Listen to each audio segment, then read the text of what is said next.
羊年贺岁，记录为伴，经典纪录片春节联映，在美食与瓷器中品味中国。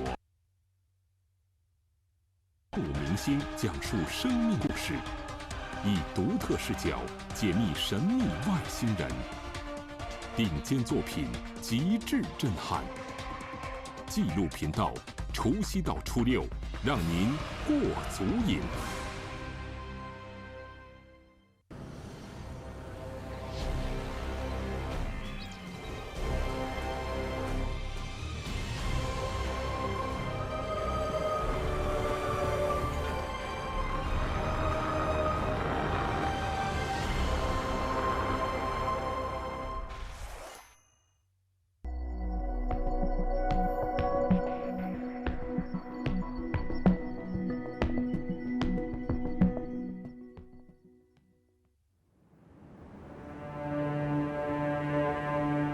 20世纪初，大清朝气数将尽，却从中国两大故都洛阳与开封之间传来叮叮当当的镐头声。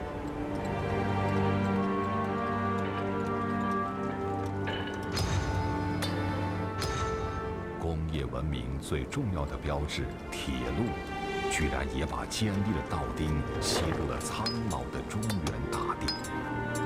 这就是如今欧亚大陆桥陇海铁路的前身——汴洛铁路。冰凉的铁轨不仅无情地映衬出黄河故道上的积贫积弱，还似乎刻意让时代的车轮拉扯出沉睡了上千年的缱绻缠绵和昔日辉煌。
洛阳北邙山，铁路工程在这里寸步难行。原来这里曾经是皇亲国戚们入土为安的风水宝地，所谓生于苏杭，葬于北邙。于是破土开路，为盗坟掘墓提供了机会。被盗文物中有一种釉色鲜艳、生动张扬的陶瓷器物，令古玩大师们面面相觑。他们既没见过，更叫不出它的名字。因其多彩，更因其大多出土于唐代墓葬，唐三彩的名字就此诞生。中国古代陶瓷以朝代命名的，唯此一种。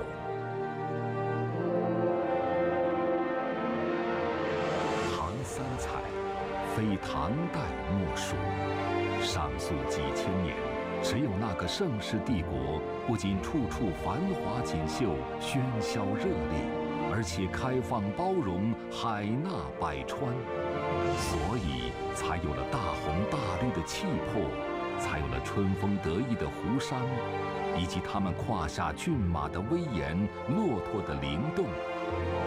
伟大的丝绸之路脱颖而出。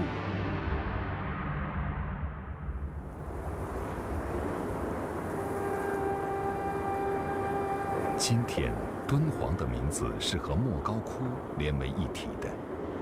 然而，在唐代，作为丝绸之路上的重要枢纽，才是它的名气所在。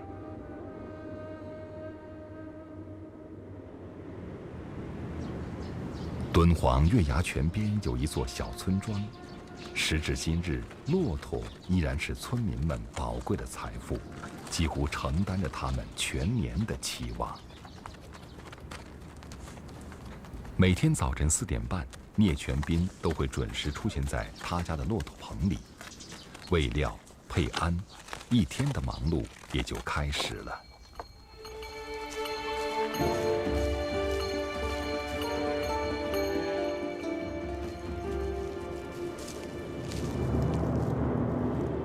初升的太阳和1000多年前没什么不同。驼队载上游客，踏上了丝绸之路的寻梦之旅，仿佛时空穿越。同样的沙海，同样的驼峰，不同的是驼背上的骑手。他们高鼻梁，络腮胡，头顶毡帽，脚踏毡靴，一路风尘，横跨半个亚洲，来到敦煌。敦煌往东，一个令人渴望与期待的东方之都已经指日可待。那里不仅有华丽的丝绸、醉人的美酒，也有传说中似玉非玉、由泥土幻化而成的瓷器。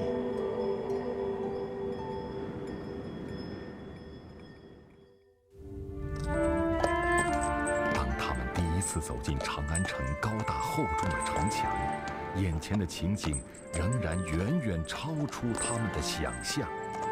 瞠目结舌成为他们几乎一致的表情。这是当时世界上第一个人口过100万的都城，面积比当时另一座文明中心罗马城大7倍，比1000年后的明清北京城也要大1倍以上。大明宫气势磅礴，芙蓉园鸟语花香，大雁塔直冲云霄。大诗人李白说：“长相思，在长安。”长安不愧是一座梦幻之都。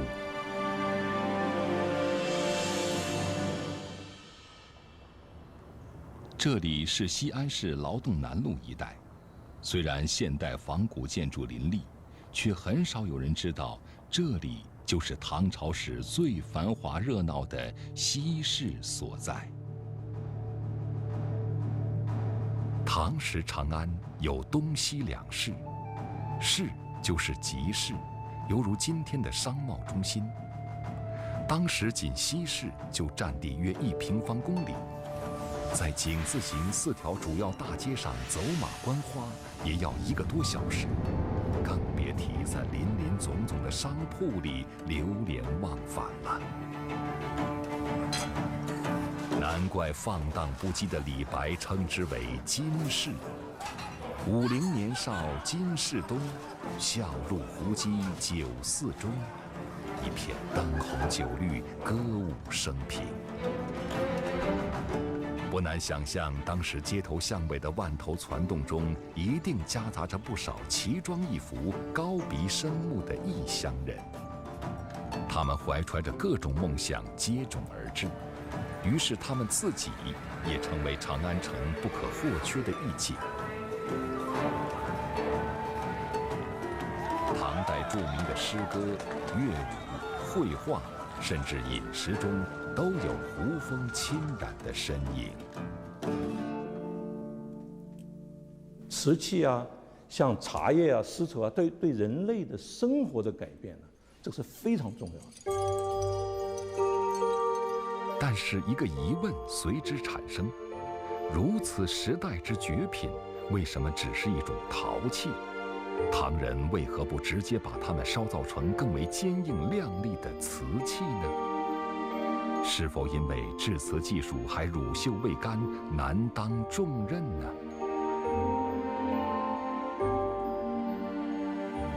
事实上，在此几百年前，江南地区的宁绍平原已经诞生了青瓷。随后，制瓷技术传到北方，北方汉子们又烧造出近乎白色的瓷器。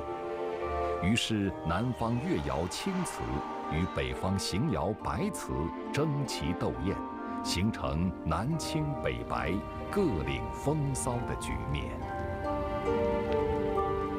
隋唐的时候，真正的排瓷啊，才出现。那也就是从排瓷出现以后，你就发现中国瓷器的这个色彩越来越丰富。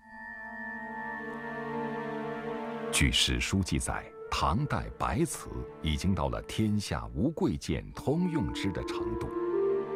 那么，唐三彩为何放弃了已经驾轻就熟的制瓷技术？好像故意要为几千年的陶器文明留点鲜艳的骨血。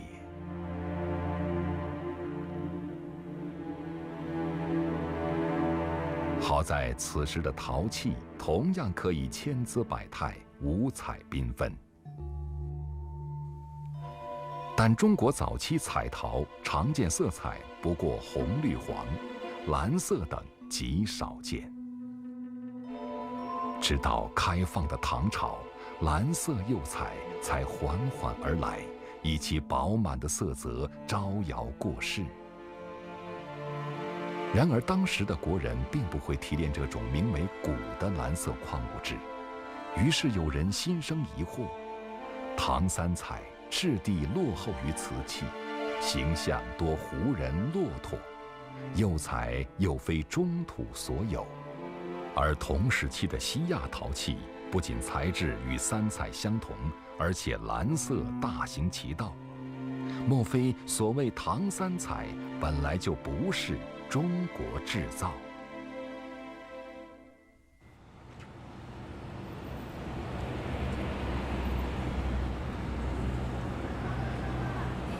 西安市内有一个叫方上的地方，居民多回族。因此，这里的清真美食街远近闻名。上午不到10点，苏孝林老人就已经坐在门前掰馍了。必须有充足的时间，才能把馍掰成细末，也才能泡出真正细腻的味道。2小时后，馍终于掰好了。去门口的饭馆浇上羊肉汤。一碗热腾腾的羊肉泡馍就成了，那肆意的香味儿让路人垂涎欲滴。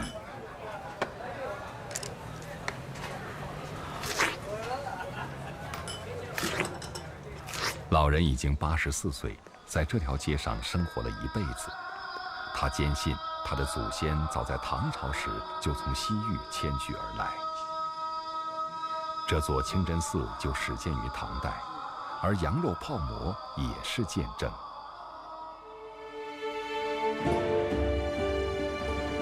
干硬的馍犹如西域的馕，方便携带；羊肉又是丝路上最常见的肉食。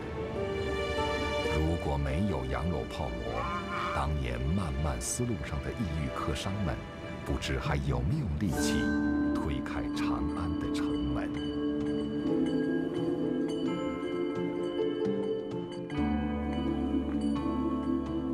不过，尽管丝绸之路带来大量异域物产，却没有任何证据证明三彩陶器来自西方。而且沉重易碎的陶器不远万里辗转颠簸运来中国，也不现实。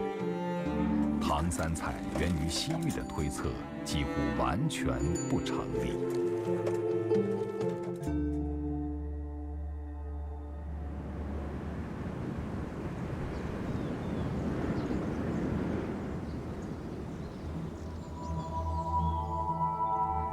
1984年，在西安市以北80公里的铜川市黄铺镇，考古人员对唐代耀州窑遗址进行发掘清理，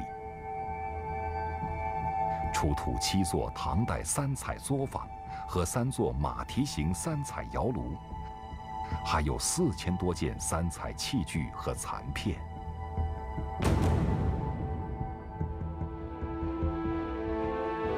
此外，河北、河南等地也先后发现三彩窑址，而最密集的分布恰恰在西安、洛阳这2座唐代帝都周边。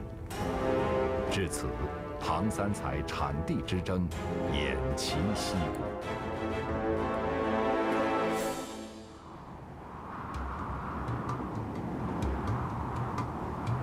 当然，这并不排除唐三彩是东西方文化交融的产物。尽管中国瓷器一枝独秀，但西亚的彩釉技术却相当成熟。随着伊斯兰教的崛起与传播，它对蓝色的崇尚很可能随着声声驼铃在中原大地上回响。有证据显示，唐太宗李世民去世2年后，伊斯兰教就传入中国。或许有一天，一位阿拉伯商人盛放香料的蓝釉陶罐，引起中国陶瓷商人的好奇。不久，丝绸之路上多了一种货物——蓝色骨料。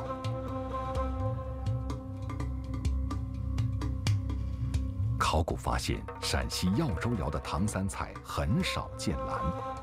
而年代稍晚的河南巩义窑三彩中，蓝色却非常普遍。然而，唐三彩既不实用，又不适合长途贸易，它在唐代一定有某种特殊的作用。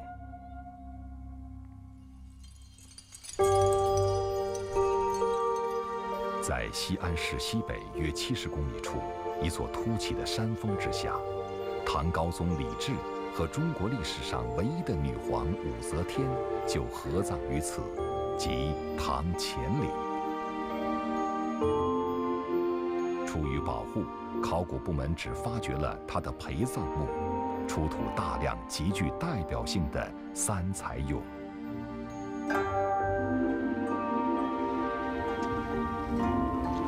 其实，唐朝之前800多年就有了空前绝后的秦始皇兵马俑。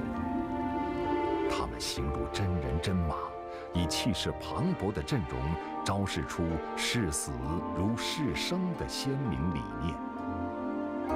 但他们多为彩绘陶俑，没有釉。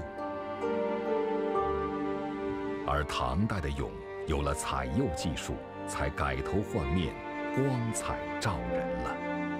就是说，风华绝代的唐三彩，中国陶瓷史上的一座里程碑，却大多是陪葬用的冥器，为死去的皇亲国戚们还原了一个姹紫嫣红的永生世界。或许厚葬的唯一好处，是为千百年后留下一处触摸历史的窗口，在欢快的呼啸和幽怨的琵琶声中，欣赏着霓裳羽衣的曼妙舞蹈，让盛唐帝国的一个个瞬间成为永恒。这永恒在唐代遗留的其他印记上也可以得到验证。张怀太子墓的壁画中，就有大唐官员接待外国使臣的威仪场面。而另一幅打马球的壁画中，有人穿胡服驾猎鹰，简直就是胡服骑射的唐代版。这倒不足为怪，大唐皇帝的血管中就融合着鲜卑人的血液。2001年，农夫山泉在长白山建立第一座工厂，第一个10平方公里水源保护区，第一条专用铁路。我们是大自然的搬运工。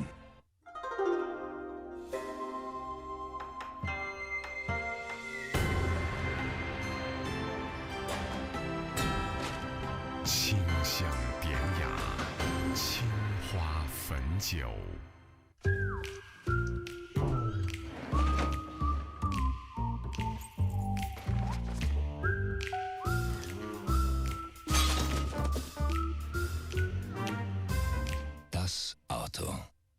衣服记载人生，呵护衣服我选超能植萃低泡洗衣液，不伤衣物，不伤肤。超能植萃低泡洗衣液，超能女人用超能。这是我们不变的标志，因为唐朝。这是我们不舍的情结，由于唐朝。这是我们不忘的记忆，回味唐朝。剑南春，中国白酒价值典范。1年不见，你还好吗？今天是巡山设点的第316天，仍然有很多新发现。在这里每天都很辛苦，但也很幸福，因为这是一场无怨无悔的青春。梦想依在，人生正当年。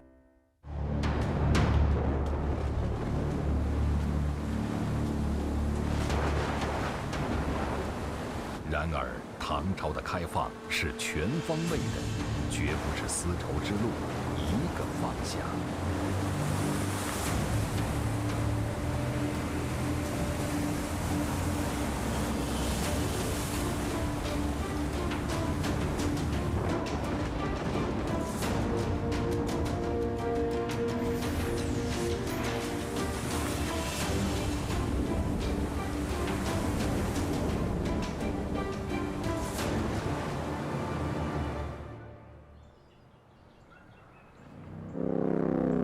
奈良，日本3大古都之一。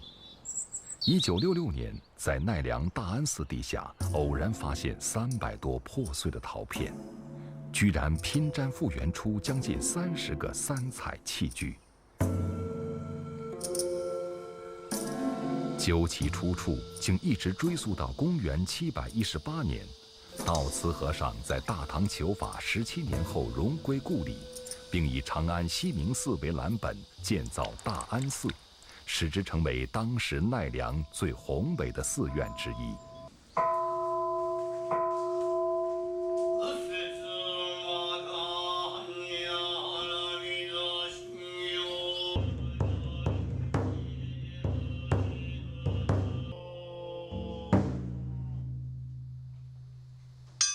其整体面貌至今充满唐风，那些3彩器物或许就是那时东渡日本的。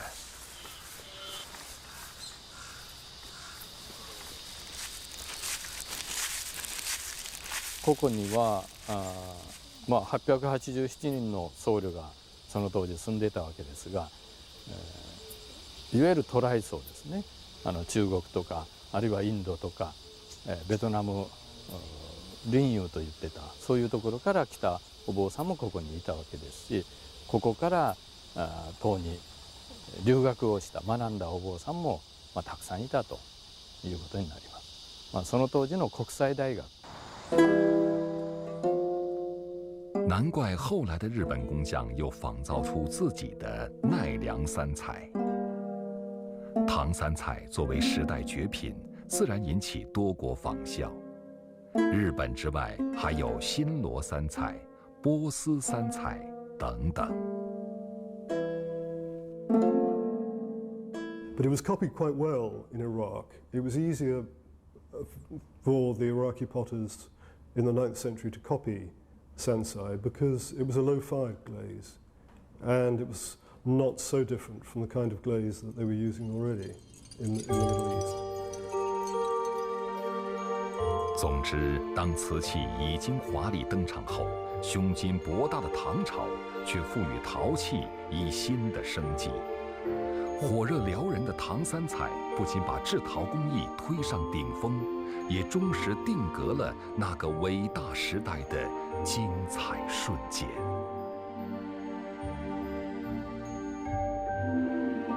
不过，墓穴中的唐3彩无法掩盖上世人间对青瓷白瓷的前呼后拥。一片歌舞升平之中，极尽奢靡的皇室上下，自然也不会错过人生几何的良辰美景。但是，证据呢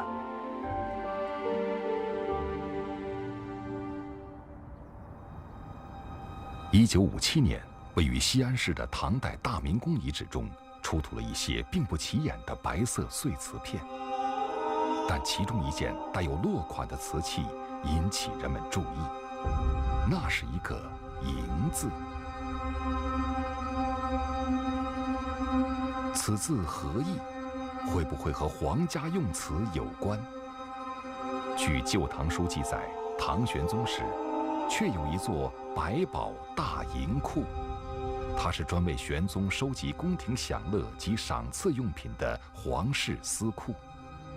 因此，这瓷器上的“嬴”字，很可能就是百宝大银库的缩写。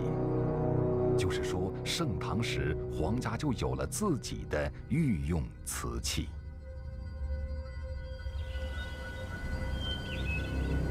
那么南青呢？南方青瓷是北方白瓷的基础，难道白瓷兴起，青瓷就沉寂了？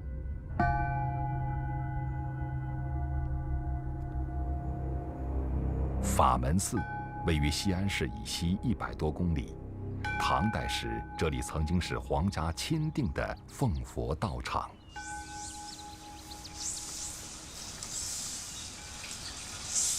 能律小和尚成为法门寺佛学院的学生已经1年多了，在他心中，这里是离佛祖最近的地方。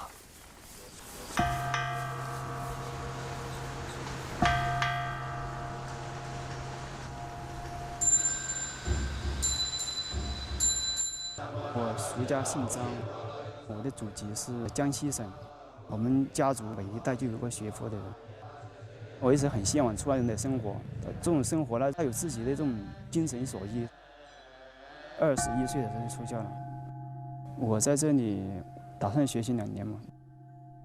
虽然佛已经涅槃，但是佛的真正法力还在。能伴随在佛陀的真实神力下学习，我说是一件很高兴的事情。一有闲暇，能律就会前往合石舍利塔。这座落成于2009年的佛塔高达148米，堪称世界之最，因为塔中供奉着至高无上的佛指舍利。然而，有关佛指舍利的传奇故事，却源于另一座离它不远的古塔——大圣真身宝塔。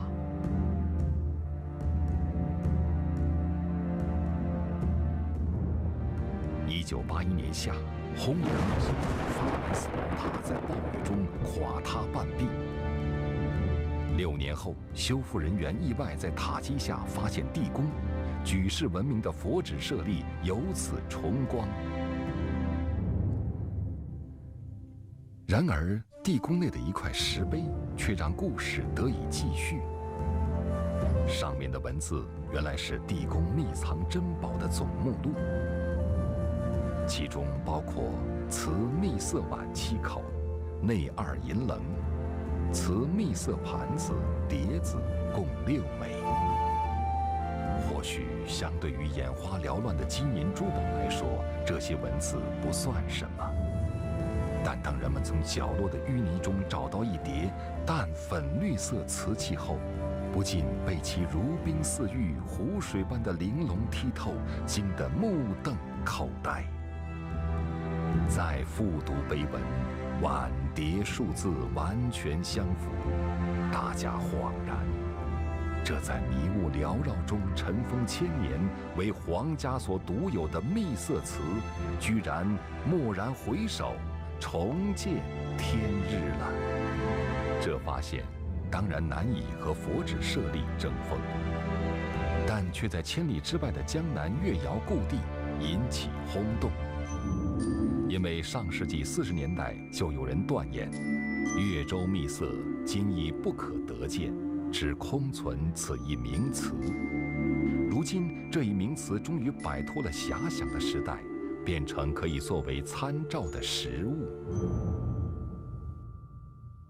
尽管人们对秘色瓷的产地仍然争论不休，但公认的是，秘色瓷确实属于青瓷系。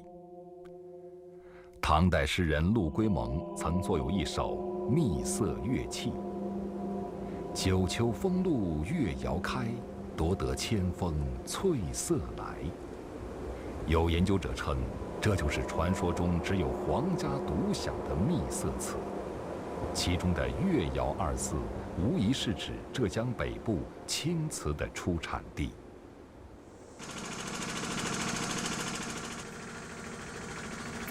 浙江省慈溪上林湖，这地名从唐代沿用至今，自然有它古老的道理。1935年，中国古陶瓷之父陈万里第一次寻访越窑遗址，就来到这里。他感叹上林湖的湖光山色葱翠可爱，正像陆龟蒙诗中对秘色瓷千峰翠色的描述。或许正像宋朝人的推断，越窑中的精品为上贡之物，民间不能用，故云秘色。那唐朝为什么会制作出很好的白瓷或者是青瓷？这个时候呢，他们在窑的这个本身的这个烧造里面，它有了一些改进，也就是为了要让瓷不受窑里面的灰尘的影响，它有做一个匣，就是每一件东西它放在一个匣里面。于是南青北白，遥相呼应，青龙白虎各守一方。他们共同在唐帝国梦幻般的舞台上大放异彩。虽然只有皇家权贵及物华天宝于一身，但真正的光环还属于宫墙外的人杰地灵。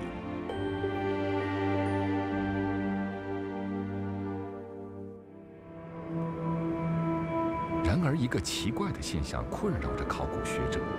尽管远在西亚、北非出土过不少唐代瓷片，但在丝绸之路这条唐代最重要的对外商道上，居然很少发现瓷器的踪影。难道那些瓷片长了翅膀？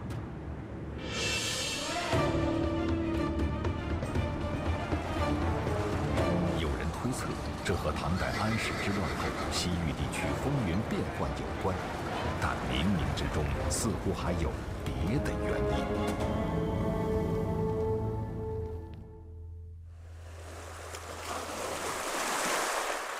因。印度尼西亚物理动岛，渔民们正在打造一批新渔船，为即将到来的海参捕捞季做准备。优质海参是这里著名的特产。然而，令人头痛的是，当他们潜水捕捞海参时，经常不小心被海底的利器划伤。究其所以，原来是许多不知何方下凡的碎瓷片。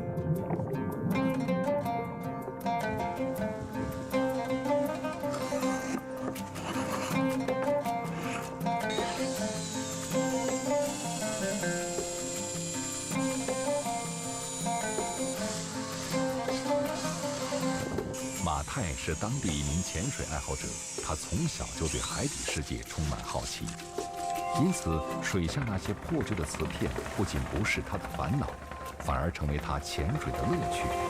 尽管他并不指望瓷片能给他带来什么。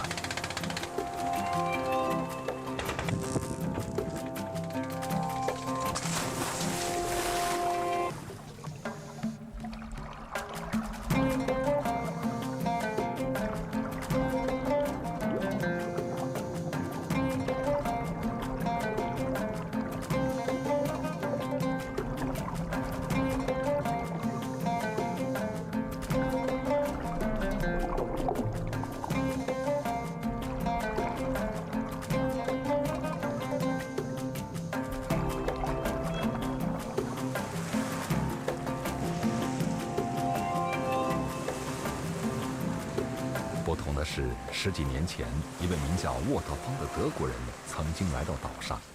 他和马泰一样，不停地潜水，不停地捞出几块碎瓷片。对此，岛上居民倒是见多不怪了。The Batu Hitam is in the Galasa Strait, as it's called, which is a traditional route to go from the South China Sea down to Java. So still is on a major shipping route, and it's quite dangerous. 不曾想，几年后的1998年，那位德国人竟然带人捞起一整艘古代沉船，上面装满乱七八糟的瓷器。因为当地有不少黑色礁石，这艘船就被命名为“黑石号”。沃特方这位水泥厂老板，一心迷恋寻宝发财的德国人，终于如愿以偿。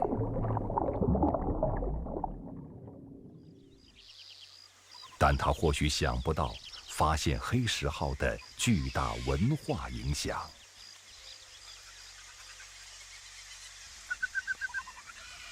这是物理洞岛上唯一的一家博物馆。当年沃特方的发现只留下一小部分，他们怀疑这些瓷器来自中国。Kapal yang kita ketemukan di Batu Hitam itu pada awalnya memang kapal itu berlayar, kapal tersebut, dan akhirnya barang-barang tersebut pun diangkat yang berisi emas, pot, mangkok, piring, kemudian guci-guci Cina, permata mereka angkat dan sampailah akhirnya terbawa ke Balai Lelang Christie di Inggris dan kemudian dimenangkan oleh pemerintah Singapura besar ini. This is the first ship load of Tang Dynasty Chinese ceramics ever discovered anywhere outside of China. Yeah. Oh, you did in China. Because we never knew that one ship would carry so many objects all at one time.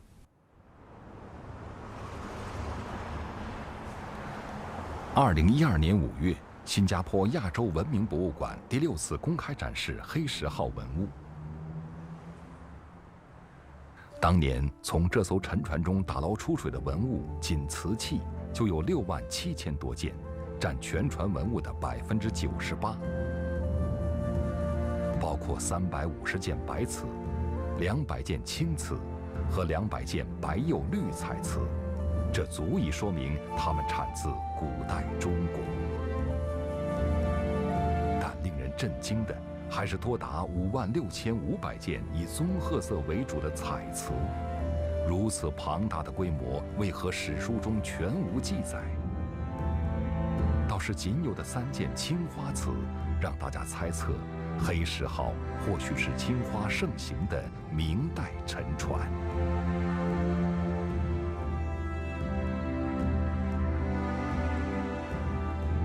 直到有一天，清理人员兴奋地发现一只彩瓷瓷碗上有宝历2年7月16日的印记。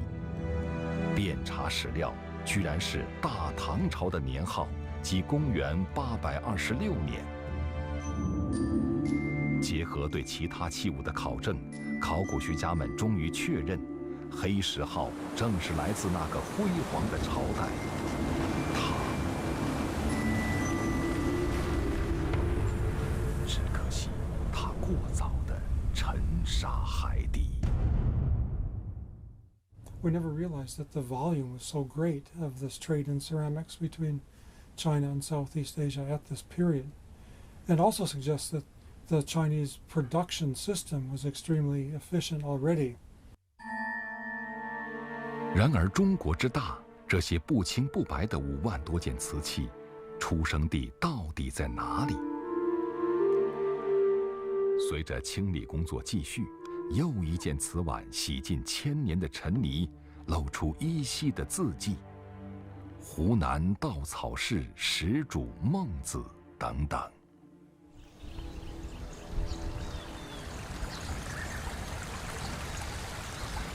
湖南似乎就是指今天的湖南省，因为在长沙市望城区的确有一座始祖村。在一首名为《始祖》的唐诗中，第1句就说：“古案陶为器”，分明是在写陶瓷。有趣的是，离始祖村不远的潼关镇，今天也恰恰以瓷器远近闻名。难道这都是巧合吗？雍启林是镇上一家陶瓷作坊的主人，他的作品几乎都和一个时代的记忆有关。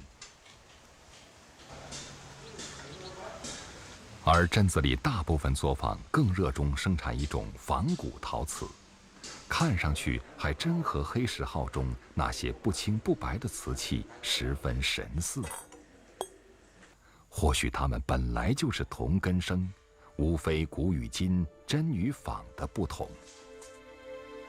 黑石号大宗瓷器的出生地，应该就在这里。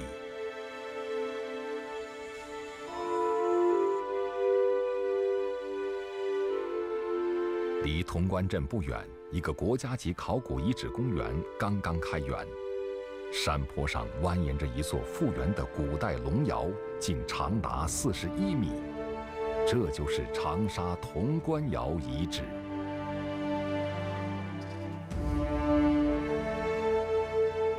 所谓潼关窑瓷，其典型特征是把各色颜料直接绘画在瓷胎上，再用明釉覆盖，形成所谓釉下彩。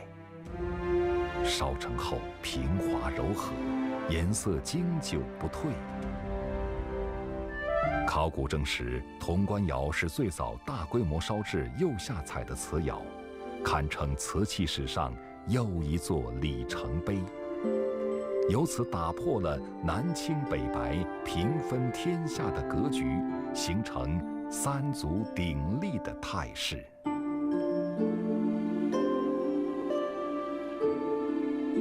其实早在1956年，潼关窑遗址就已被发现，但如此大的规模，如此独到的工艺，古代史籍何以视而不见，集体失明？学者们推断，潼关窑并非官窑，烧制瓷器朴实厚重，多为民间生活用具，显然得不到上层社会文人雅士们的青睐。史家们也因此戴上了有色眼镜。或许正因为如此，潼关窑彩瓷才在民间广泛流行，也才不受限制地像黑石号那样被整船转卖到海外四方。甚至黑石号上的潼关窑瓷器有不少画着阿拉伯风格的图案，它们很可能是专门为外销定制的。The Changsha ware was essentially an export ware, and I don't think there was much Chinese taste for it. The Chinese taste was for the monochrome, for the plain, and the undecorated at that time. So the Changsha wares benefited from Sansai potters coming from North China to South China, and I think a lot of the decorative styles that are used on Changsha wares. 可以想见，当西方的各色人等被磁铁一般的大唐吸引来时，一定对流光溢彩的瓷器垂涎欲滴，必拥有之而后快。假如瓷器上再有一些自己喜欢的徽记或图案，那种衣锦还乡的炫耀，该是何等荣光！ We can tell that there was a kind of interaction between people in China and people in the Middle East. This is extremely fascinating because it was a time where there was no internet, no telephone, but people could see, what was the appeal, what other people wanted. 然而，这一切又得益于造船与航海业的发展。考古证明，唐代中国已经可以建造50-60米长、带有水密隔舱的大船，此技术早于欧洲900年。这样一艘船装载的货物量，相当于上千头骆驼呼哧带喘的脚力。何况骆驼打个趔趄，就可能让千里颠簸的瓷器前功尽弃，而船运相对平稳得多。有人因此认为，海上陶瓷之路的创立，才是丝绸故道早生华发的根本原因。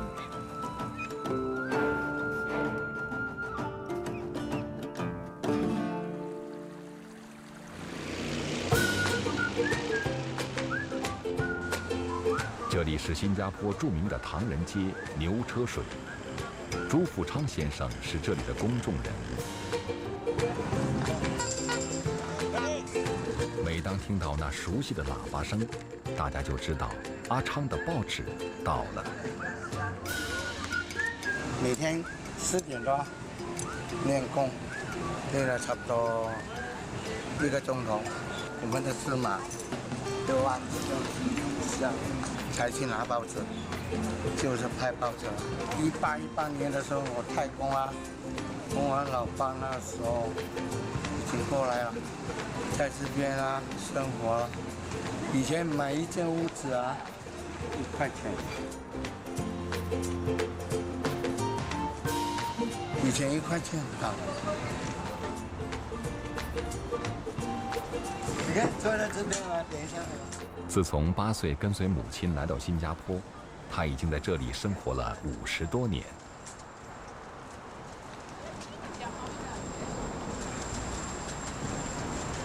朱富昌的经历是东南亚华人的一个缩影，但下南洋的故事早在唐代就开始了。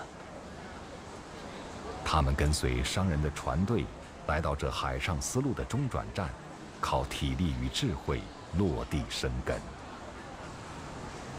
在中国装满瓷器、丝绸和茶叶的商船，无论最终驶向何方，一般都会在东南亚补充给养，也可以卖掉一部分货物，换一些当地特产，再接再厉。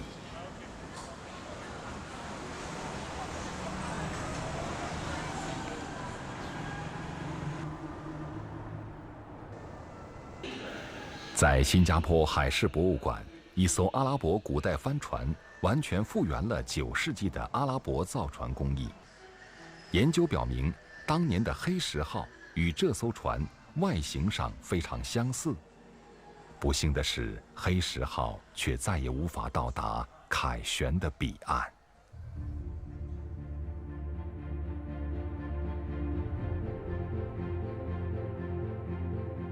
由于阿拉伯地区正好地处欧亚两洲的中间地带，陆地与海上2条丝绸之路在此交汇，精明的阿拉伯人似乎是东西方贸易的最佳中间人选。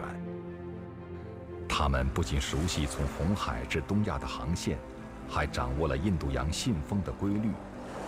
于是，1001夜里，阿拉伯船长辛巴达的奇异航海之旅起航了，把东方的梦想和西方的渴望编织成一个大大的风帆，让无与伦比的中国瓷器乘风远行，留在西亚、北非，甚至南欧。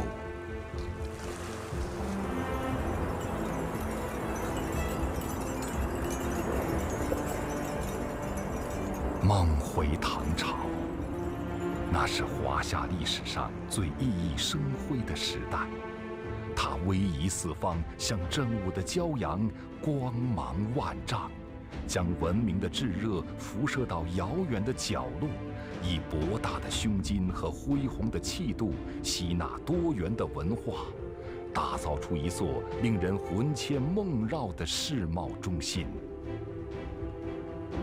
在某种意义上，甚至诱发了西方文明认知世界最初的动机和灵感。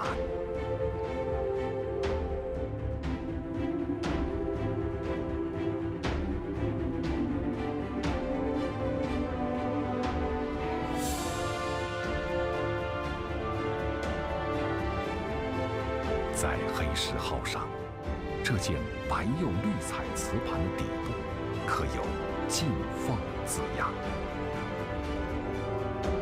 有人猜测，它们作为皇家专用，很可能被当作国礼，使这艘船带有某种外交使命。而这3件唐代青花瓷，最终在河南省巩县找到娘家。400多年后，他们又将被元青花视为先祖。